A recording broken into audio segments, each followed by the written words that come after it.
Okay guys, welcome back to another blockchain news video. Today we have a good green day in the market.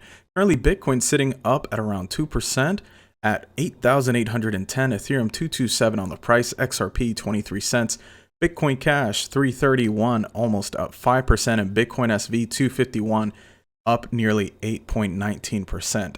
The rest of the market is looking really good, guys. Right now, it looks like we're sitting steady in the green early in the week as we enter Tuesday, and hopefully this rally is going to continue throughout the week. Let's try to get this level back of that 10K level for Bitcoin, you know, that psychological level that everybody's following. I'm hoping for that. I'm hoping for the best.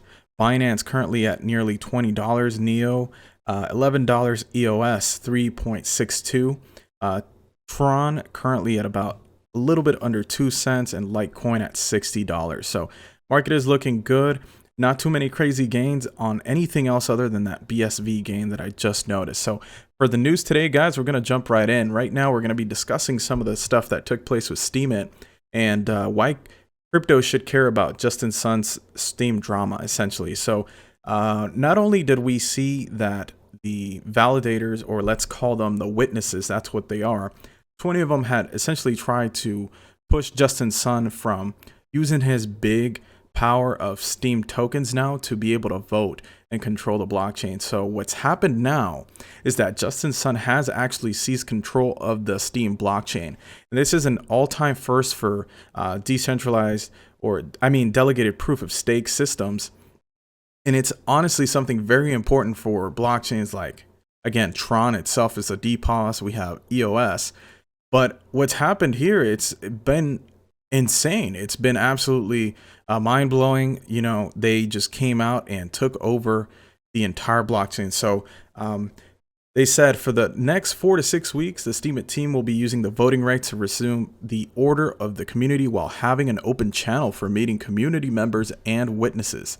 And basically all that meant that first they had said that they were going to meet with the witnesses, and then soft fork was initiated by the validators or witnesses that were in place at first on the 23rd of February, where they were trying to keep Justin Sun from taking control, like I mentioned. And now all of a sudden, like magic, all 20 of the new witnesses are now new accounts that were created in February of 2020 to include Binance account that CEO Changpeng Zhao actually confirmed and had a statement where he said, "I was made aware of this upgrade / hard fork beforehand, and I approved it. Projects do this all the time, and we are usually just in a supportive position." So this is pretty intense, guys, because, you know, we know CZ has been around. He continues to just get accepted in different countries, different fiat pairs. We're going to discuss a new one today. But here we're starting to see what can happen. So in this image, real quick, if you take a look at your screen, in case you're listening, you can see that in the vote section under MV, that is in a parentheses, you have some of these are voted and they have the same number, 208,414. And that is pretty much the votes that are going. But if you look at the voters total, it's just 5 or 4 of them. So these are coming from Binance, Yobi, and Poloniex, and I believe a couple more that essentially are controlling just the entire blockchain. And then you look at the other ones that are coming from actual people, voters on the bottom, like block trades, 13,922 people. And, you know, the votes kind of line up with 89,398 votes.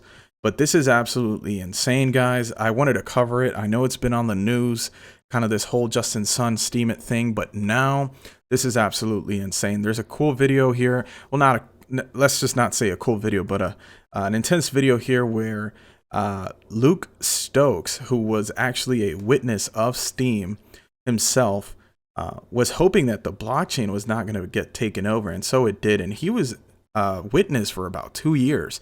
He has a pretty good video here, so I'm going to give him the plug, and it's about 7 minutes and 56 seconds. Check him out on YouTube, and you can learn some more. He goes into depth about just really what happened, how everything's broken down with the votes and all that good stuff. But I think everybody should be paying attention to this kind of stuff, and you really need to remember that concept of, hey, if it's not your keys, it's not your crypto, right? If you're leaving your cryptocurrency in these big exchanges, they can control and use the voting power to their benefit. And that's what's happening with some of these Huobi and all these exchanges, Poloniex, right, Binance, they're just taking control of the power that some of the people have put for the cryptocurrency within that exchange, and they're just voting with those coins, right? So very important, very scary moment in time for Steem. I don't know what's going to come of it, but we're going to keep you guys locked with the news here with the blockchain activists. So next up, we have how an open blockchain project scored a rare endorsement from China. So we have Conflux, a Beijing-based startup, achieved the winning official Chinese government support for a public permissionless blockchain. So we know that in China right now, Neo, Qtum, and VeChain are actually supported, or the Chinese government is essentially allowing them to operate at their levels. And we know that they're open blockchains, right? So now with Conflux, what they're trying to do is they're trying to appeal a little bit more to companies, because the President Xi wanted to have more innovation within the blockchain space and not so much the trading of cryptocurrencies. He's looking more to see how he can use either crypto-free blockchains or have blockchains that are being used for the private sector. Now, Conflux did state that they're going to make it a public blockchain so that people can get involved and they're not going to have their blockchain be controlled. But again, it's something to keep an eye on. We see promises like that all the time. And then with the article I just covered about Steem, who would believe this blockchain from not being controlled, right? So I figured I'd let you guys know about this one. Ripple partners with UAE Bank for cross-border payments. So right now, another day, another partnership, right, for Ripple. And they're going to be using the RippleNet for cross-border remittance payments for Indian customers. Now, here's where it gets kind of funny, guys. We know that Ripple loves boasting about these partnerships that pop out, right? Either daily, like this article says, or honestly, at some points, it feels like hourly. But right now, partnership announcements, it seems like they're not even relevant in 2020. And it's kind of funny this question was put in this article, because back in 2019, companies or projects would mention, partnership, and the coin price, the token price would actually go down. And it's kind of crazy to see that maturity. And I'm pretty happy about it, because in 2017, you heard about some partnership, right? And a partnership can just be, hey, we're gonna use each other's restrooms, for each other's company's building, right? Like, you don't really know. And in this case, it doesn't really mean that they're gonna be using XRP, but Ripple's quick to boast about it. And what does it really have? Does it really have a price impact anymore? Is it even a positive impact? With MoneyGram's partnership was a smoke and mirrors kind of a partnership, right? They said they were going to leverage XRP, and then what ended up happening with it. So keeping you guys there in the loop with Ripple. Crypto now officially seen as financial instruments in Germany. So Germany continues to support cryptocurrency, and they've actually deemed them as an investment vehicle that can be used as collateral in the country. So this is a very good accomplishment. May sound kind of boring within the crypto excitement, but it's good to see that kind of support. And Germany is pretty big country, right? So they're obviously big on the regulation and keeping criminals off of the blockchain. They don't want it to be used for bad ways, but they seem to be pretty open to cryptocurrency itself, not just security tokens, and that's very good. Now, Binance, Coinbase, and other cryptocurrency exchanges reportedly targeted by a new Trojan virus. So we have a virus called Cerberus, which is aimed at major cryptocurrency exchanges. And Cerberus is currently one of the biggest threats that we're having, and they're targeting around 26 crypto exchanges. Coinbase, BitPay, Binance, Wirex are big potential targets, according to this article. Biggest thing here to remember, guys, if you have a physical authentication key, so something like a Ledger Nano S, right? Some of those devices that are actually safe, careful with the Trezor, because we have discussed some issues with Trezor and some vulnerabilities with that one. But I know for a fact Ledger Nano seems to be pretty safe.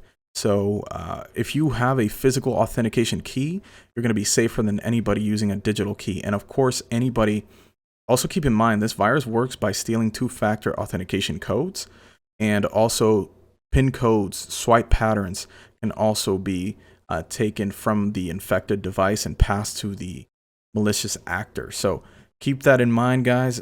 again, not your keys, not your crypto, or not your Bitcoin.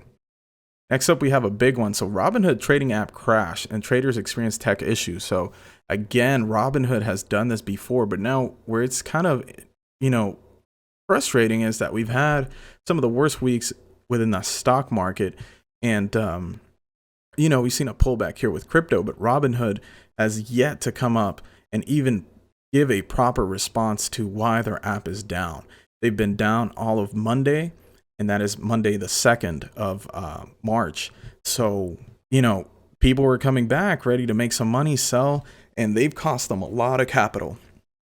Some people are actually looking to take legal action, class action lawsuits and all that good stuff. And hey, this happens pretty often with Robinhood, it seems. I want to keep you guys informed. Just make note that there's others free offering free trading options out there, free trading applications in the space now. IOTA prepares to relaunch network in 1 week. So finally, IOTA decides to come back after a shutoff on February 12th. Man, almost nearly a month, guys. At this point, I feel like IOTA followers have moved on to another project. But in any case, they seem to want to come back into the space. It's going to be another week, according to this article, and they didn't really know what was going on. It seems like the reports were that user wallets were getting drained from due to the MoonPay application that they had, the third-party integration of MoonPay, which is their fiat crypto gateway service. And hey, if you lost your crypto because of that, I don't think you're getting refunded in any case, shape, or form. But the network, they've decided to bring it here back around March 7th to March 10th, which is about a month of networking activity. I don't know how IOTA is going to come back and just come in swinging, guys. I'm going to be honest. I think people in cryptocurrency don't like this kind of stuff. We don't like shutdowns. We don't like to be kept from our network, our blockchain. And hey, IOTA, I don't know what followers are going to do. I think IOTA's in their own realm. And I think people will continue to follow it, but this is definitely a bad look for them. Google Play Store takes down crypto news apps, including Cointelegraph. So we have Google's Play Store here on Android.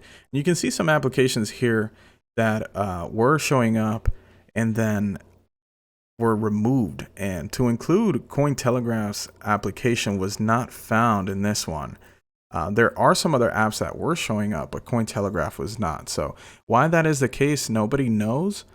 They did reach out to them and see if it was an honest mistake, but there has been no response yet from Google. So keep that in mind, guys. Remember, Google was the same one that did take down some crypto YouTubers, channels like mine, of course, way more followers, but people that do cover some either some crypto news or Bitcoin information that they like to share. And last up for today, we have Major Turkish Bank is the latest Binance partner for fiat to crypto transfers. So like we mentioned earlier, this is the new fiat gateway here for Binance. They've moved into a partnership with Akbank, and they're going to be the new fiat on-ramp. They're going to be allowing users to deposit the Turkish lira with 0 fees and withdraw with a fee of 2.5 TRY. So not too bad. They're saying they're going to abide by the local laws, just like kind of they've done. Binance looks to be very good with the governments that they work with, and that's going to be good news. So a new fiat on-ramp, that's awesome for Binance. Just keep in mind, again, how much Binance, it seems like they're gaining control and they're gaining a lot of momentum. Can be very good, very exciting. But again, remember, we're here for decentralization, blockchain, right?